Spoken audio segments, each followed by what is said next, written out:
El verano de 1973 pesaba denso en el aire sobre Millfield.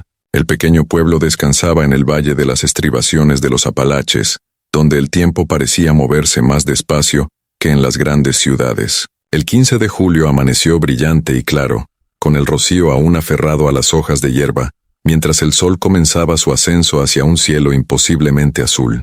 Era el tipo de mañana que prometía un día abrasador, de esos en que los asientos de vinilo de los coches quemaban las piernas desnudas, y los niños se apiñaban alrededor de ventiladores en los salones de las casas.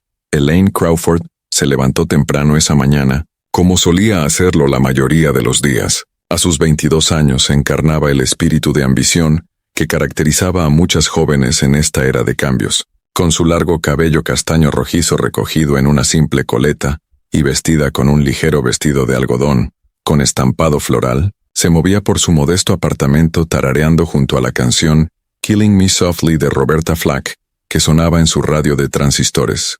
La canción había estado subiendo en las listas durante semanas y, como muchos otros, Elaine se sorprendía cantándola inconscientemente cada vez que la escuchaba.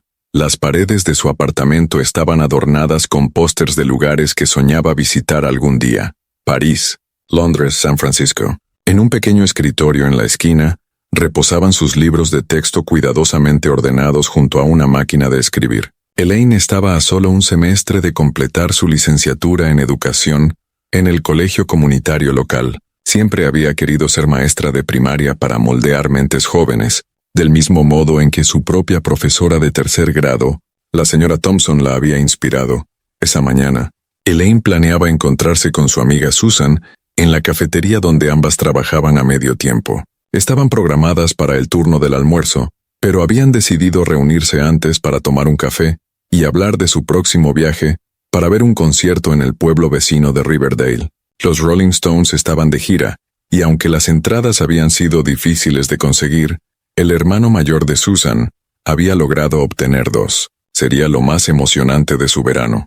Al cerrar la puerta de su apartamento, guardando la llave en su bolso de macramé, Elaine saludó a su vecina anciana, la señora Patterson, que regaba las petunias de su alféizar. El reloj analógico en el pasillo del edificio marcaba las 7:35, mientras Elaine bajaba las escaleras y salía al cálido aire matutino. El paseo hacia el centro era agradable a esa hora, antes de que llegara el verdadero calor. El aroma del césped recién cortado se mezclaba con el olor distante de tocino friéndose en cocinas. Con ventanas abiertas para dejar entrar cualquier brisa, nadie vio a Elaine después de que salió de su apartamento esa mañana. Nunca llegó a la cafetería para encontrarse con Susan. Cuando Susan llamó al apartamento de Elaine desde la cabina telefónica frente al local, el teléfono sonó sin respuesta. Ya entrada la tarde, cuando Elaine seguía sin presentarse a su turno, Susan comenzó a preocuparse de verdad. Esto no era propio de su amiga. Elaine era responsable, puntual, confiable, el tipo de persona que llamaba si iba a retrasarse aunque fueran 5 minutos. Esa noche, Susan reportó su preocupación a la policía local. El oficial Ray Daniels, que llevaba casi 15 años en el departamento de policía de Millfield, tomó la denuncia inicial. Era un hombre corpulento con un bigote que parecía casi obligatorio para los agentes de esa época. Su uniforme azul permanecía impecable a pesar del calor veraniego. A veces las jóvenes se marchan por su cuenta, le dijo a Susan mientras tomaba notas en un bloc con su bolígrafo. Puede que haya conocido a un chico o decidido hacer una excursión. No podemos presentar un informe de persona desaparecida hasta que hayan pasado 48 horas. Pero Susan sabía que algo no andaba bien. Muy mal. A la mañana siguiente, justo cuando el sol comenzaba a disipar la niebla, Harold Weber, un cartero jubilado que complementaba sus ingresos recogiendo latas de aluminio en la carretera, hizo un descubrimiento que cambiaría para siempre la tranquilidad de Millfield. A un lado de Ridge Road, a unas 3 millas del pueblo, en un bosque apartado de pinos, Harold vio algo extraño.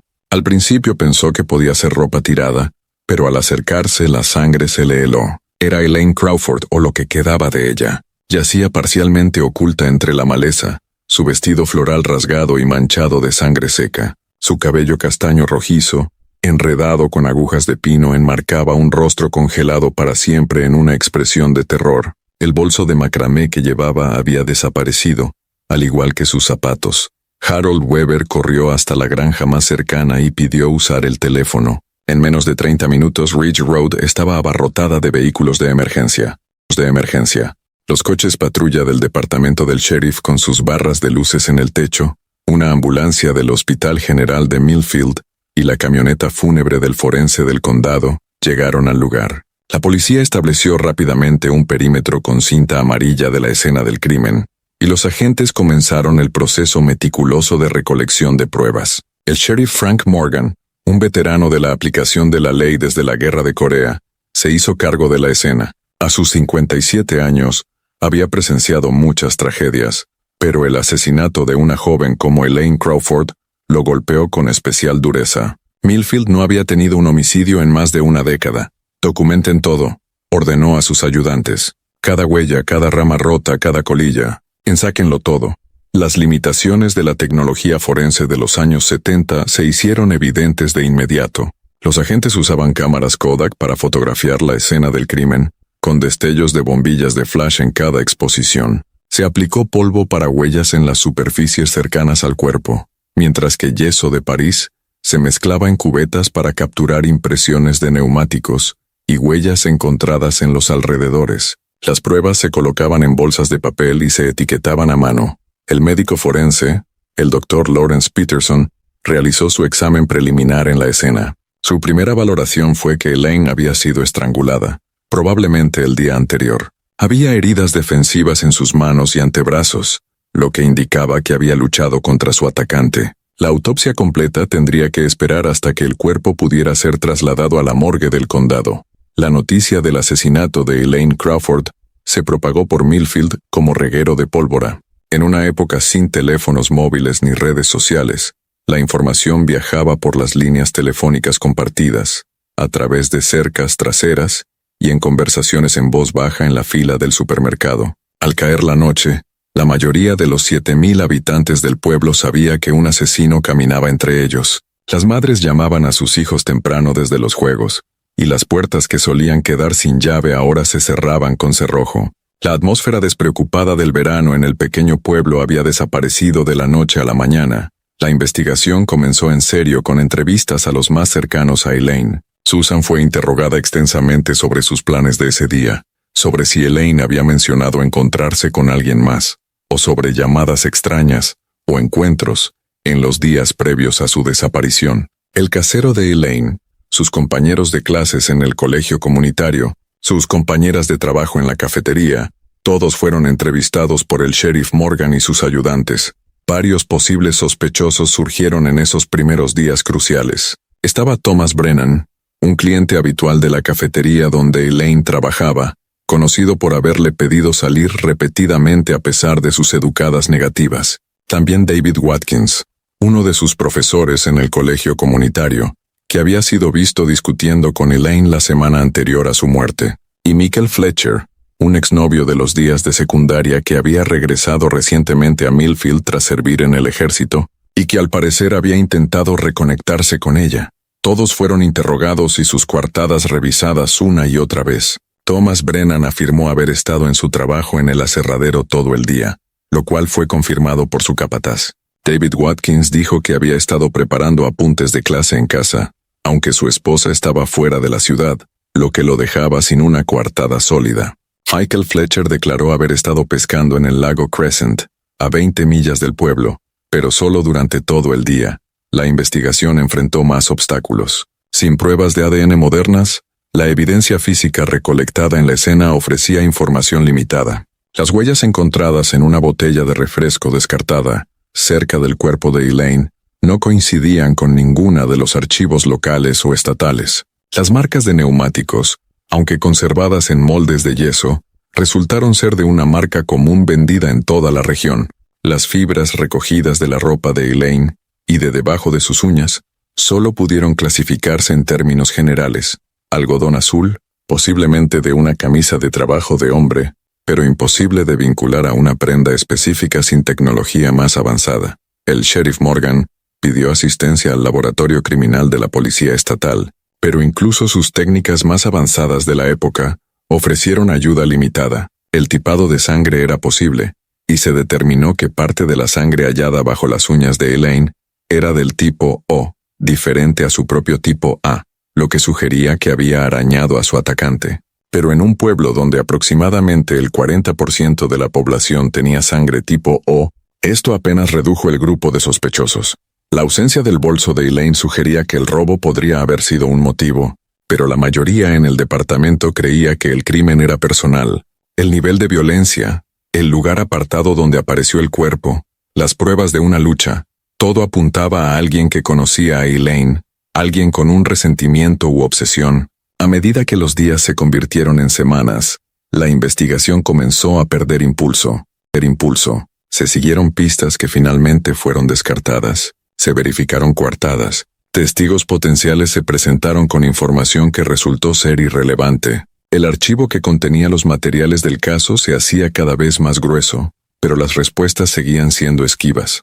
Para los padres de Elaine, Robert y Margaret Crawford, el dolor era insoportable. Su única hija, su brillante y hermosa muchacha con sueños de convertirse en maestra, les había sido arrebatada. Robert, que trabajaba en la planta manufacturera de Millfield, pidió una licencia, incapaz de concentrarse en su labor mientras el asesino de su hija seguía libre. Margaret, ama de casa, pasaba horas sentada en la habitación de infancia de Elaine, tocando los libros en los estantes, las cintas ganadas en competencias escolares, la colección de pequeños animales de cerámica que Elaine había amado desde niña.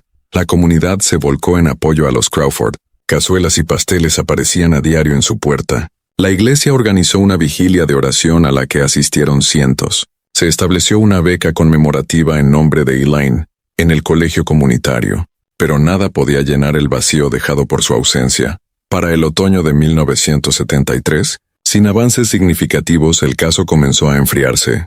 El sheriff Morgan se negó a clasificarlo oficialmente como caso sin resolver, pero las reuniones informativas diarias se convirtieron en semanales y luego en mensuales. Los oficiales asignados a la investigación fueron siendo reasignados a otros casos. El pequeño pueblo de Millfield intentó volver a la normalidad, aunque permanecía una corriente subterránea de miedo, en especial entre las mujeres jóvenes.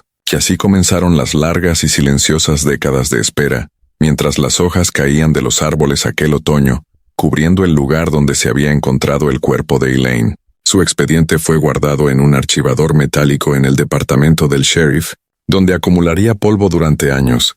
El asesino, quienquiera que fuera, siguió con su vida, quizás aún dentro de los límites de Millfield, mientras la justicia para Elaine Crawford continuaba siendo esquiva. Durante los años restantes del gobierno de Nixon y la presidencia de Ford, durante la crisis energética y las celebraciones del bicentenario, durante los años de Carter y el amanecer de la era Reagan, el caso de Elaine permaneció sin resolverse. El pueblo de Millfield evolucionó, como todos los lugares. La planta manufacturera donde trabajaba Robert Crawford cerró en 1979, obligando a muchos residentes a buscar empleo en ciudades más grandes. La cafetería donde Elaine había trabajado fue renovada y luego demolida para dar paso a un restaurante de comida rápida. El colegio comunitario se expandió, añadiendo nuevos edificios y programas. La familia Crawford nunca perdió la esperanza de justicia. Cada año, en el aniversario de la muerte de Elaine, colocaban un aviso en la Millfield Gazette recordando a la comunidad que su caso seguía sin resolverse y pidiendo a cualquiera con información que se presentara. Enviaban cartas escritas a mano al sheriff Morgan, luego a su sucesor cuando Morgan se retiró en 1981, y después a cada sheriff que asumía el cargo. Las cartas eran siempre iguales. Una súplica para no olvidar a su hija, una solicitud de actualizaciones sobre el caso, una oferta de ayuda en lo que fuera posible. En su sala mantenían una especie de santuario, una foto enmarcada de Elaine con toga y birrete de graduación, rodeada de velas y fotos más pequeñas que documentaban su corta vida. Margaret conservaba un álbum de recortes con artículos de prensa relacionados con el caso, aunque con el paso de los años cada vez había menos artículos que añadir. Robert conducía cada mes hasta el sitio donde se había hallado el cuerpo de Elaine, limpiaba la zona de escombros y solía dejar flores. Se convirtió en un ritual, una manera de mantenerse conectado con su hija, una promesa silenciosa de que no había abandonado la búsqueda de su asesino. Cuando se aproximó el 10º aniversario de la muerte de Elaine, en 1983, la Millfield Gazette publicó un artículo especial sobre el caso. La nota incluía entrevistas con el ex-sheriff Morgan, con Susan, quien se había casado y mudado a Columbus, y con los Crawford, quienes parecían haber envejecido décadas en esos 10 años. El artículo detallaba la investigación original y señalaba que el caso seguía abierto, aunque inactivo. Concluía con una cita del sheriff actual, William Hayes. No hemos olvidado a Elaine Crawford. Este departamento sigue comprometido a encontrar a su asesino, sin importar cuánto tiempo pase, pero sin nuevas pruebas, sin testigos que se presentaran, sin los avances tecnológicos que revolucionarían las investigaciones criminales en las décadas siguientes. El caso de Elaine continuó languideciendo. Sus archivos, guardados en una caja de cartón en los sótanos del departamento del sheriff, eran revisados ocasionalmente por detectives nuevos, pero no se lograba ningún progreso sustancial. Los informes mecanografiados, las fotografías en blanco y negro, los mapas dibujados a mano de la escena del crimen, todo acumulaba polvo mientras los años seguían pasando. Mientras tanto, el mundo cambiaba de manera drástica. Cayó el muro de Berlín. La Unión Soviética se disolvió. Internet comenzó a transformar la comunicación y el intercambio de información. Surgieron nuevas técnicas forenses, incluida la revolucionaria huella genética de ADN, que transformaría las investigaciones de casos sin resolver. Los teléfonos móviles se hicieron comunes. Luego llegaron los teléfonos inteligentes. Las redes sociales conectaron a personas a través de enormes distancias. Y en las fuerzas del orden, se establecieron unidades de casos fríos en muchas jurisdicciones, dedicadas a reabrir asesinatos sin resolver, utilizando tecnología moderna y nuevas perspectivas. En 2017, casi 44 años después del asesinato de Elaine Crawford, la detective Meredith Chen se unió a la recién creada unidad de casos fríos del departamento del sheriff del condado de Millfield. A los 35 años, Chen había pasado la década anterior en la división de delitos mayores, ganándose una reputación por su tenacidad y atención al detalle. Cuando tuvo la oportunidad de elegir su primer caso frío para investigar, eligió el de Elaine sin dudarlo. Había algo en su caso que me habló, explicaría después Chen. Aquí estaba esta joven que apenas empezaba su vida, con sueños y ambiciones no muy diferentes a los míos a esa edad, y alguien le arrebató todo eso. Sentí que le debía a Elaine otra mirada, para ver si la tecnología moderna podía dar las respuestas que durante tantos años habían eludido a los investigadores. Chen comenzó recuperando todos los materiales originales del caso de los archivos del departamento. La caja de cartón que contenía el expediente de Elaine se había deteriorado con las décadas, las esquinas blandas y gastadas, la tapa hundida. Dentro, los informes mecanografiados se habían amarillado con el tiempo. Las fotografías en blanco y negro de la escena del crimen habían empezado a desvanecerse. Sus bordes se curvaban.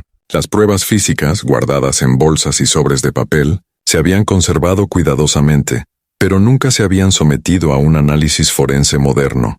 La detective pasó semanas familiarizándose con cada detalle del caso. Creó una base de datos digital para organizar la información. Escaneó los documentos originales para preservarlos antes de que se deterioraran más. Construyó una línea de tiempo con los últimos movimientos conocidos de Elaine. Identificó vacíos en la investigación original y elaboró una lista de testigos y sospechosos aún vivos que podían ser reentrevistados. Chen también se puso en contacto con la familia Crawford. Robert había fallecido en 2009, su corazón rendido tras décadas de dolor. Pero Margaret, ya en sus finales de los 80 y viviendo en un asilo, seguía con vida. Aunque su memoria comenzaba a desvanecerse con la edad, los detalles del 15 de julio de 1973 permanecían nítidos en su mente. No pasa un día sin que piense en mi Elaine, le dijo a la detective Chen durante su primer encuentro. Desde un cajón en su mesa de noche, Margaret sacó un pequeño álbum de fotos, su cubierta gastada tras décadas de uso. Dentro había fotografías de Elaine, de niña pequeña con coletas, de adolescente en el uniforme de la banda de la escuela, de joven en su orientación universitaria. Este año habría cumplido 66. A veces me pregunto sobre la vida que pudo haber tenido, los hijos que pudo haber criado, los estudiantes que pudo haber enseñado. Chen prometió a Margaret lo que tantos oficiales antes le habían prometido, que haría todo lo que estuviera en su poder para encontrar al asesino de Elaine. Pero a diferencia de las promesas anteriores, Chen contaba con recursos y tecnología que sus predecesores no podían haber imaginado. El camino más prometedor era la evidencia física recogida en la escena del crimen. Aunque gran parte de ella se había procesado con las técnicas disponibles en 1973, ninguna se había sometido a análisis de ADN. La sangre hallada bajo las uñas de Elaine, las fibras de cabello recogidas de su ropa, incluso las huellas dactilares levantadas de la botella de refresco, todo podía potencialmente aportar nueva información con las técnicas forenses del siglo XXI. Chen envió las pruebas al Laboratorio Criminal del Estado, solicitando perfiles completos de ADN de cualquier material biológico que pudiera recuperarse. El proceso llevaría tiempo, pero representaba la mejor esperanza de un avance en el caso que llevaba décadas sin resolverse. Mientras esperaba los resultados del laboratorio, Chen se centró en reentrevistar a los testigos y sospechosos vivos. Muchos habían muerto en los años intermedios, pero algunos seguían con vida. Susan, ahora en sus 60 y abuela, todavía recordaba aquella mañana de julio en la que Elaine no apareció en la cafetería. Thomas Brennan, el cliente que le había pedido salir repetidamente, vivía en una comunidad de retiro en Florida. David Watkins, su antiguo profesor, había muerto de un infarto en 1996, y Michael Fletcher, el exnovio, nunca había dejado Millfield. Con el tiempo se hizo cargo de la ferretería de su padre, en Main Street. Cada entrevista proporcionó pequeños detalles que habían sido pasados por alto o considerados insignificantes en la investigación original.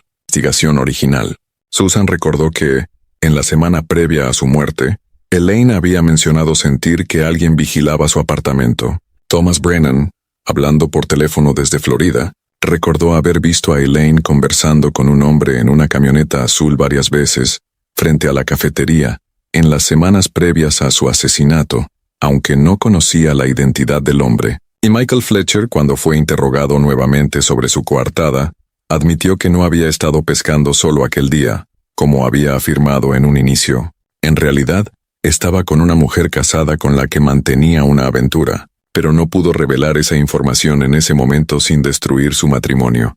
Estos nuevos detalles ayudaron a Chen a refinar su comprensión del caso, pero el verdadero avance llegó 3 meses después de iniciada su investigación, cuando el laboratorio criminal la llamó con los resultados preliminares del análisis de ADN. La técnica al teléfono apenas podía contener la emoción. «Tenemos un perfil», le dijo a Chen, «de la sangre hallada bajo las uñas de la víctima. Está degradado, pero lo suficientemente completo para una comparación. Ya lo hemos ingresado en CODIS». CODIS, el Combined DNA Index System, era una base de datos nacional de perfiles de ADN de delincuentes condenados, pruebas de escenas de crimen sin resolver y personas desaparecidas. Desde su creación en los años 90, había revolucionado las investigaciones de casos fríos. ¿Algún resultado?, preguntó Chen con el corazón acelerado. No coincidencias directas, admitió la técnica. Pero aquí es donde se pone interesante. Hicimos una búsqueda de ADN familiar, buscando coincidencias parciales que pudieran indicar que un pariente del asesino está en el sistema, y obtuvimos un resultado. Un hombre llamado Jason Weber, condenado por agresión agravada en 2012. Según los marcadores, hablamos de una relación de padre, hijo o hermano, con su sospechoso desconocido, Jason Weber. El nombre le sonaba vagamente familiar a Chen, pero no lograba ubicarlo de inmediato. De regreso en su oficina, realizó una verificación de antecedentes. Jason Weber, 43 años cumpliendo una sentencia de 7 años en la prisión estatal Riverside por agredir a su novia. Nacido y criado en Millfield, hijo de Harold Weber. El nombre encajó al instante. Harold Weber, el cartero jubilado que había encontrado el cuerpo de Elaine en 1973. El primer civil en la escena del crimen. Chen revisó nuevamente el expediente original, repasando las declaraciones tomadas a Harold Weber. Tenía 62 años al momento del hallazgo, viudo, que complementaba su pensión postal recolectando latas de aluminio en los caminos rurales. Su declaración era directa. Esa mañana buscaba latas, vio lo que parecía ser ropa entre la maleza, investigó y descubrió el cuerpo de Elaine. Reportó de inmediato su hallazgo a las autoridades y cooperó plenamente con la investigación. En ningún momento había sido considerado sospechoso. Su cooperación, su edad, su reputación en la comunidad, todo lo había colocado por encima de cualquier sospecha. Los investigadores se habían centrado en cambio en hombres más jóvenes, que pudieran haber tenido vínculos románticos o personales con Elaine. Pero ahora, con la evidencia de ADN sugiriendo que un pariente biológico de Jason Weber había estado en la escena del crimen, había luchado con Elaine y dejado su sangre bajo sus uñas. El papel de Harold Weber necesitaba ser reexaminado. Chen revisó los registros del departamento. Harold Weber había muerto en 1998, a los 87 años. No podía interrogarlo directamente, pero sí investigar sus antecedentes, su familia, sus vínculos con Elaine Crawford. La investigación genealógica fue minuciosa. Chen construyó un árbol familiar tanto de Harold como de Jason Weber, identificando a todos los parientes masculinos que habrían estado en Millfield en 1973. Los resultados fueron reveladores. Harold tenía 3 hijos: Ronald, nacido en 1932, Gerald, nacido en 1934, y William, nacido en 1936. William era el padre de Jason. Los 3 hermanos habían vivido en Millfield o sus alrededores toda su vida. Chen inició entonces el proceso de localizar a los 2 hermanos Weber, que aún seguían con vida. Ronald había muerto en 2005, pero Gerald y William aún vivían. Gerald, ya en sus finales de los 80, residía en un asilo a las afueras de Millfield. William, algo más joven, seguía viviendo en la casa familiar en las afueras del pueblo. Antes de acercarse a cualquiera de los 2 hombres, Chen decidió reunir más información sobre sus actividades en 1973. Revisó antiguos registros laborales, archivos de periódicos y directorios de la ciudad. Gerald había trabajado en la misma planta manufacturera que Robert Crawford, el padre de Elaine. William había sido mecánico en un taller del pueblo, y Ronald, el hermano fallecido, conducía un camión de reparto para una panadería local. Comenzaba a dibujarse un panorama, conexiones que nunca se habían explorado en la investigación original. La familia Weber había cruzado con la vida de Elaine Crawford de múltiples maneras. Gerald pudo haberla conocido a través de su padre en la planta. El taller de William estaba en la ruta que Elaine recorría para llegar a la cafetería, y la ruta de reparto de Ronald incluía el complejo de apartamentos donde Elaine vivía. Armada con esta información, y con la evidencia de ADN que vinculaba a un miembro de los Weber con la escena del crimen, Chen obtuvo órdenes judiciales para tomar muestras de ADN, tanto de Gerald como de William Weber. Las muestras serían comparadas con el perfil extraído de la sangre encontrada bajo las uñas de Elaine. El encuentro con Gerald Weber en el asilo fue breve y algo confuso. Su memoria estaba afectada por la demencia y tenía dificultades para seguir las preguntas de Chen. Aceptó proporcionar una muestra de ADN sin comprender del todo por qué se le pedía. William Weber, en cambio, estaba lúcido e inmediatamente a la defensiva. ¿Por qué preguntan sobre algo que ocurrió hace más de 40 años? Exigió cuando Chen le explicó el propósito de su visita. Mi padre encontró el cuerpo de esa pobre chica. Llamó a la policía. Hizo todo bien. Solo intentamos ser exhaustivos, explicó Chen. Las técnicas forenses modernas nos permiten reexaminar pruebas de maneras que no eran posibles en 73. Su muestra de ADN nos ayudará a descartar posibilidades. William entregó de mala gana un hisopado bucal, con las manos temblorosas. Antes de que Chen se marchara, preguntó, ¿esto tiene algo que ver con Jason? ¿Está metido en problemas otra vez? Chen mantuvo su expresión neutral. Solo seguimos la evidencia, señor Weber. Gracias por su cooperación. Las muestras de ADN fueron enviadas de inmediato al laboratorio estatal con una solicitud de procesamiento urgente. Mientras esperaba los resultados, Chen siguió indagando en los antecedentes de los hermanos Weber. Descubrió que, en 1973, William había atravesado un amargo divorcio. Su esposa lo había dejado por otro hombre, llevándose consigo a su hijo Jason, que entonces tenía apenas unos meses. Ronald había recibido tratamiento por lo que en aquella época se llamaba melancolía, lo que la psiquiatría moderna clasificaría como depresión clínica, y Gerald había sido despedido de la planta manufacturera apenas 2 semanas antes del asesinato de Elaine. Aunque fue readmitido al mes siguiente, cada hermano había estado bajo un estrés considerable en ese periodo. Cada uno tenía conexiones, aunque fueran tangenciales, con Elaine Crawford, y uno de ellos, según la evidencia de ADN, había estado en la escena del crimen. Había forcejeado con Elaine y había dejado su sangre bajo sus uñas. La llamada del laboratorio llegó 10 días después de enviadas las muestras. Chen contestó en el primer timbrazo. «Tenemos una coincidencia», dijo la técnica sin rodeos. William Weber. El ADN de su muestra bucal coincide con el perfil obtenido de la sangre bajo las uñas de la víctima. Es concluyente, detective. Él estuvo allí.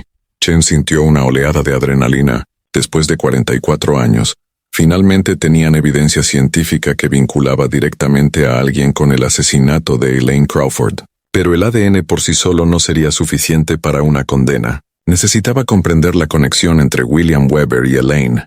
Necesitaba establecer un motivo. Necesitaba reunir pruebas adicionales para sustentar el caso. Comenzó revisando con mayor detalle los antecedentes de William. Su taller estaba en la ruta hacia la cafetería, pero ¿había algo más en su relación con Elaine? Chen entrevistó a exempleados del taller, revisó registros de servicio del coche de Elaine, un Volkswagen Beetle de 1969, y examinó a los conocidos de William. Un avance crucial llegó de una fuente inesperada. Mientras examinaba el contenido del apartamento de Elaine, conservado por sus padres y transferido posteriormente al depósito de pruebas tras la muerte de Robert, Chen descubrió una pequeña libreta de direcciones. La mayoría de las anotaciones eran familiares, parientes, amigos de la universidad, compañeros de trabajo. Pero una entrada llamó su atención. Bill W. Problema con el coche 555. Noche 823. Bill W. William Weber. Una investigación más profunda reveló que el Volkswagen de Elaine había sido reparado en el taller de Weber en 2 ocasiones, en los meses previos a su muerte. El segundo servicio ocurrió apenas 2 semanas antes del asesinato. Según la factura manuscrita hallada entre los papeles personales de Elaine, había llevado el coche por un ruido extraño en el motor. William Weber había manejado la reparación personalmente. Con esta nueva conexión, Chen obtuvo una orden de registro para la casa de William Weber. La vivienda era la misma en la que había vivido desde la década de 1960, una modesta casa estilo rancho, en un amplio terreno en las afueras del pueblo. William vivía solo. Su segunda esposa había fallecido algunos años atrás. La búsqueda fue meticulosa, centrada en áreas donde pudiera haberse preservado evidencia desde 1973.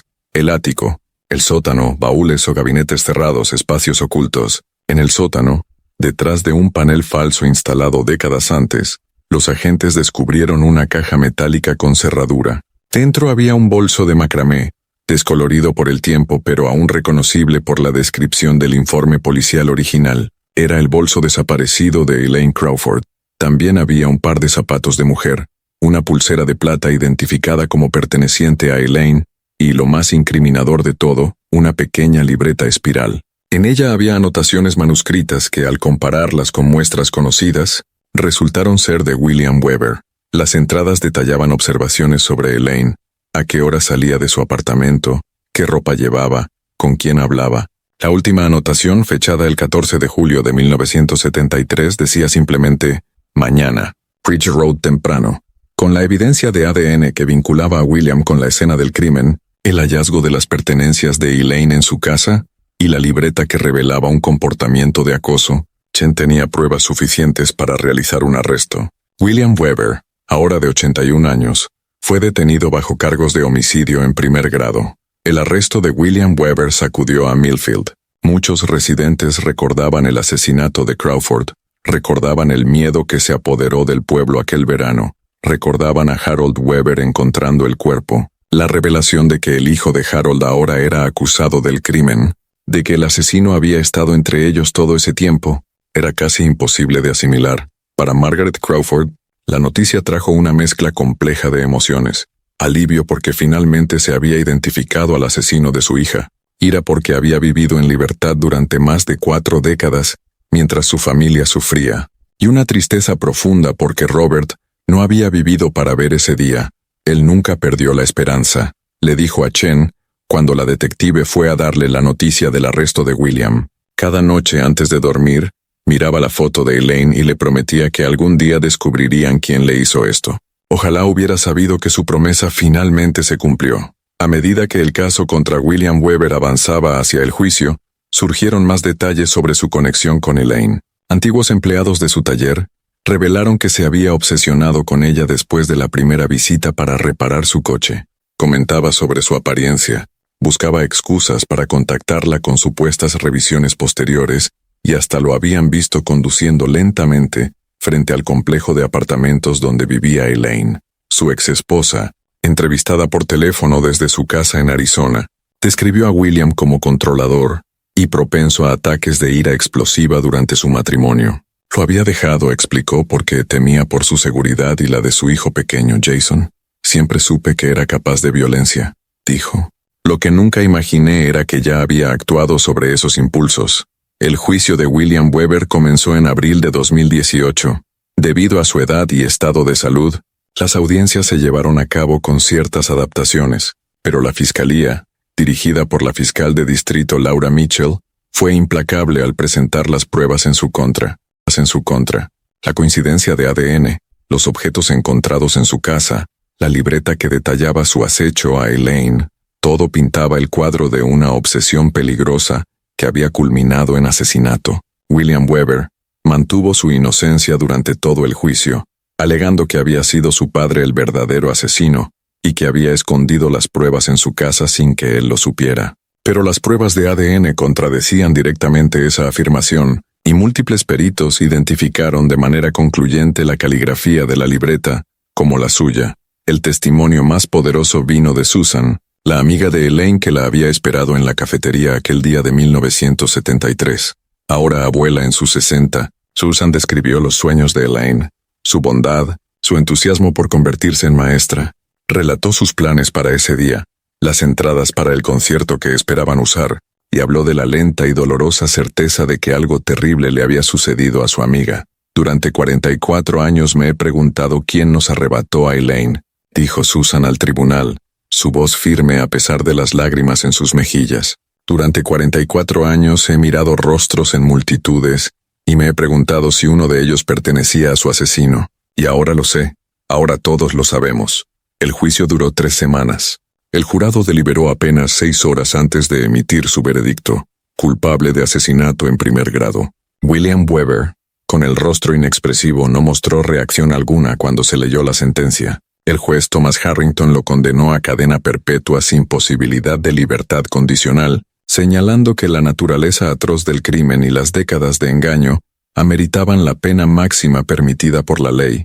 Para la detective Meredith Chen, la condena representaba la culminación de meses de investigación intensiva, pero sobre todo, significaba justicia largamente demorada, pero finalmente alcanzada.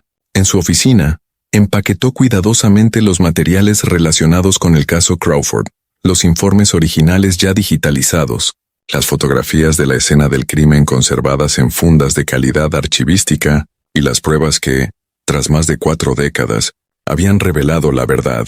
La pieza final de la investigación llegó semanas después del juicio, cuando William Weber, quizá buscando aliviar su conciencia en sus últimos años, ofreció una confesión completa a las autoridades. Describió cómo se había obsesionado con Elaine después de que ella llevara su coche a su taller, cómo la siguió, la observó, planeó su acercamiento. Aquella mañana de julio de 1973, la esperó en su ruta habitual hacia la cafetería y le ofreció llevarla. Cuando ella se negó, su ira estalló. La obligó a subir a su camioneta, la condujo hasta un área apartada de Ridge Road y la estranguló cuando se resistió a sus avances.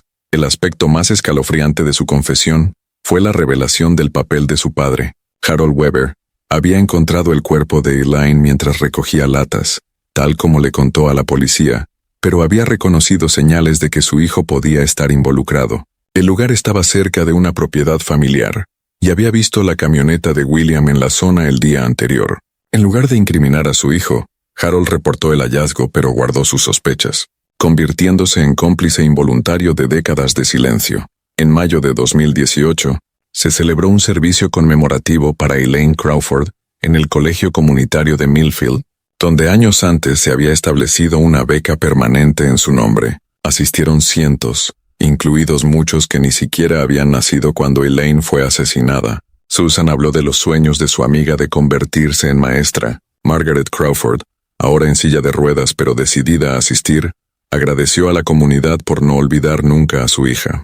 Y la detective Chen Explicó cómo los avances de la ciencia forense, combinados con el trabajo detectivesco tradicional, habían permitido finalmente hacer justicia. Al concluir el servicio, los asistentes caminaron hacia un recién creado jardín conmemorativo en el campus, donde una placa de bronce llevaba la imagen de Elaine y las palabras «Maestra, hija, amiga, justicia demorada pero no negada». Margaret Crawford colocó una sola rosa bajo la placa, su mano envejecida descansando sobre la fría superficie de bronce. «Ahora puede descansar», dijo suavemente. «Y yo también». El caso Crawford cambió de manera fundamental cómo el departamento del sheriff del condado de Millfield abordaba los casos fríos. El éxito de resolver un asesinato de 44 años de antigüedad mediante técnicas forenses modernas y la digitalización de archivos llevó a la creación permanente de la unidad de casos fríos que había inaugurado la detective Chen. Se asignaron fondos adicionales para digitalizar expedientes antiguos, preservar evidencia física con protocolos modernos y entrenar a los oficiales en técnicas de investigación genealógica. Otros departamentos de la región tomaron nota, implementaron programas similares y compartieron recursos. Casos sin resolver que habían languidecido durante décadas fueron reabiertos y reexaminados con nuevos ojos y tecnología moderna. Aunque no todos fueron resueltos, cada investigación representaba un compromiso con el principio de que la justicia no tiene fecha de vencimiento. Para la comunidad de Millfield, la resolución del asesinato de Elaine Crawford trajo un sentido de cierre, pero también la dura conciencia de que su asesino había vivido entre ellos durante más de 4 décadas. William Weber había sido una figura habitual del pueblo. Manejaba su taller, asistía a eventos comunitarios e incluso, en ocasiones, participaba en actividades conmemorativas en honor a Elaine. La revelación de que el mal podía llevar un rostro tan ordinario llevó a muchos a reflexionar profundamente. En su oficina del departamento del sheriff, la detective Chen conserva una pequeña fotografía enmarcada de Elaine Crawford en su escritorio. Es un recordatorio del caso que definió su carrera, pero más importante aún, representa una promesa cumplida a una víctima y a su familia tras casi medio siglo de espera. La fotografía muestra a Elaine tal como era en 1973, joven, sonriente y llena de sueños de un futuro que le fue arrebatado violentamente. Los casos fríos nunca están realmente fríos, suele decir Chen a los nuevos detectives que se unen a la unidad. Solo están esperando la combinación adecuada de tecnología, determinación y quizás un poco de suerte. Cada víctima merece nuestro mayor esfuerzo, sin importar cuántos años hayan pasado. El caso de Elaine Crawford se convirtió en un modelo para investigaciones de casos fríos en toda la región. La digitalización metódica de archivos antiguos, la preservación y el reanálisis de pruebas físicas, la construcción de árboles genealógicos para identificar posibles sospechosos mediante ADN, todas técnicas pioneras en la resolución de su asesinato, ahora forman parte del procedimiento estándar para casos que han permanecido sin resolver durante décadas. Margaret Crawford falleció tranquilamente en su sueño 6 meses después de la condena de William Weber, habiendo vivido lo suficiente para ver justicia para su hija. En su funeral muchos comentaron que parecía haber encontrado una paz en esos últimos meses que la había eludido durante décadas. Fue enterrada junto a su esposo Robert y cerca de la lápida conmemorativa de Elaine, la familia finalmente reunida de una forma que la vida les había negado. Para Susan, que había esperado tantos años para conocer el destino de su amiga, la resolución trajo otro tipo de paz. «He pasado la mayor parte de mi vida mirando por encima del hombro», confesó a la detective Chen después del juicio, preguntándome si la persona que le quitó la vida a Elaine algún día vendría también por mí. Ahora sé que ese miedo estaba justificado, pero al fin se acabó. Ya no necesito mirar atrás. El impacto del caso se extendió más allá de los directamente involucrados. El colegio comunitario estableció una conferencia anual sobre avances en ciencia forense, en honor a Elaine Crawford. La escuela secundaria local implementó una beca para estudiantes que aspiraran a carreras en la aplicación de la ley o en justicia criminal. Y la Millfield Gazette, que había mantenido viva la historia de Elaine con artículos ocasionales durante las décadas, publicó un extenso reportaje retrospectivo sobre el caso, destacando la persistencia de la familia Crawford y las innovadoras técnicas investigativas que finalmente llevaron a identificar a su asesino.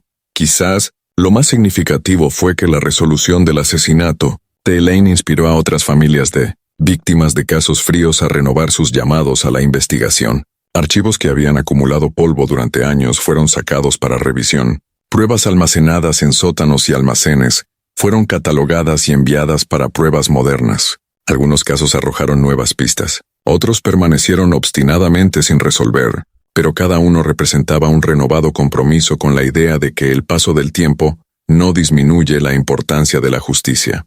William Weber murió en prisión 3 años después de recibir su condena a cadena perpetua, su salud deteriorada rápidamente tras su encarcelamiento. Fue a la tumba manteniendo que, aunque él había matado a Elaine Crawford, su padre Harold había sabido del crimen y había ayudado a ocultar pruebas. Esta afirmación nunca fue corroborada, y la mayoría de los investigadores, incluida la detective Chen, creyeron que fue un último intento de William por desviar parte de la culpa de sí mismo. La familia Weber, marcada por la asociación con el crimen de William, luchó por reconciliar al hombre que habían conocido como padre, hermano y tío con el monstruo revelado durante el juicio. Jason Weber, cuyo ADN en Codis había proporcionado el vínculo crucial para resolver el caso Crawford, pidió una reunión con la detective Chen tras salir de prisión. Siempre supe que había algo extraño en mi padre, le confesó durante su conversación. Algo oscuro bajo la superficie, pero nunca imaginé esto. ¿Cómo puedes aceptar ser el hijo de un asesino? Chen no tuvo una respuesta fácil. Sabía que las ondas de la violencia se extendían mucho más allá de la víctima inmediata, afectando a familias de ambos lados del crimen durante generaciones. La propia historia de violencia de Jason contra mujeres adquiría una dimensión más compleja a la luz del crimen de su padre. ¿Fue una conducta aprendida, una predisposición genética o el resultado del ambiente inestable creado por un hombre capaz de matar? Estas eran preguntas para sociólogos y psicólogos, más allá del alcance de la experiencia de una detective, pero subrayaban las consecuencias de largo alcance de un solo acto de violencia cometido décadas antes. En los años posteriores a la resolución del caso Crawford, la detective Chen abordó otros casos fríos con distintos grados de éxito. Algunos cedieron a las mismas técnicas que resolvieron el asesinato de Elaine: análisis de ADN, investigación genealógica, organización digital de pruebas antiguas. Otros permanecieron frustrantemente opacos. La evidencia física demasiado degradada para ser analizada, los testigos fallecidos, los rastros en papel disueltos por el tiempo. Pero cada investigación, ya fuera finalmente exitosa o no, representaba un compromiso con el principio que había guiado a Chen desde que abrió por primera vez el polvoriento expediente de Elaine Crawford. Toda víctima merece un defensor. Toda familia merece respuestas. Todo asesino debe enfrentar la justicia, sin importar cuántos años hayan pasado. En el 30 aniversario de la muerte de Elaine, años antes de que el caso fuera resuelto, Margaret Crawford colocó un aviso en la Millfield Gazette, como lo hacía cada año. Este incluía una cita que la detective Chen más tarde enmarcaría y colgaría en la pared de su oficina, junto a la fotografía de Elaine. Decía: el tiempo puede difuminar recuerdos, desvanecer fotografías y amarillear las páginas de viejos periódicos, pero el tiempo no puede borrar la verdad, no puede disminuir el valor de una vida truncada, no puede absolver al culpable. Esperamos, recordamos, persistimos.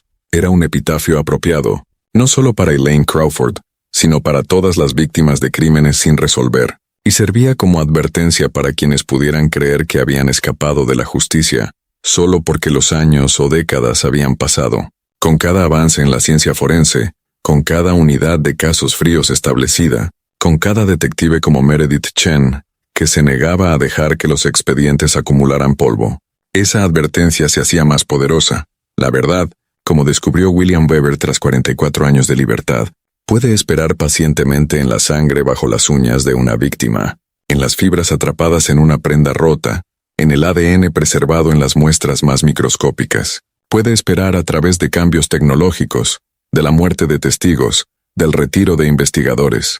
Puede esperar hasta que alguien la busque con las herramientas correctas, las preguntas correctas y la determinación de hallarla, por más profundamente que el tiempo la haya enterrado. Hoy, en Millfield, pocos recuerdan los detalles de la vida de Elaine Crawford. La cafetería donde trabajaba ha desaparecido, reemplazada por un restaurante de cadena. El colegio comunitario se ha expandido hasta ser irreconocible frente al pequeño campus al que asistió. Incluso la carretera donde se encontró su cuerpo ha sido renombrada y ampliada como parte del crecimiento del pueblo. Pero en los archivos del departamento del sheriff, en la memoria de quienes trabajaron para resolver su caso, y en los procedimientos que ahora siguen los detectives de casos fríos en toda la región, el legado de Elaine perdura. Es un legado no solo de tragedia, sino de perseverancia, del lento pero inexorable avance de la justicia, de la promesa de que ninguna víctima es olvidada del todo. Y para las familias que aún esperan respuestas, que siguen marcando aniversarios tristes con avisos en los periódicos locales, que mantienen altares en sus salas de estar y visitan tumbas con preguntas sin contestar, el caso de Elaine ofrece algo precioso: esperanza de que los avances tecnológicos, combinados con la dedicación de investigadores como Meredith Chen, algún día les brinden las respuestas que buscan. Esperanza de que la verdad por mucho tiempo enterrada finalmente salga a la luz. Al final, la historia de Elaine Crawford no trata solo de un asesinato en un pequeño pueblo en 1973, no trata solo de las décadas de espera, ni de los avances tecnológicos que finalmente llevaron a la justicia. Trata de la necesidad humana de resolución, de respuestas, de cerrar círculos dolorosamente abiertos. Trata del compromiso compartido por familias e investigadores de recordar, persistir y buscar la verdad, sin importar cuántos años hayan pasado. Es una historia que nos recuerda que la justicia, aunque a veces demorada, no tiene por qué ser negada. Y quizá ese sea el legado más importante de todos,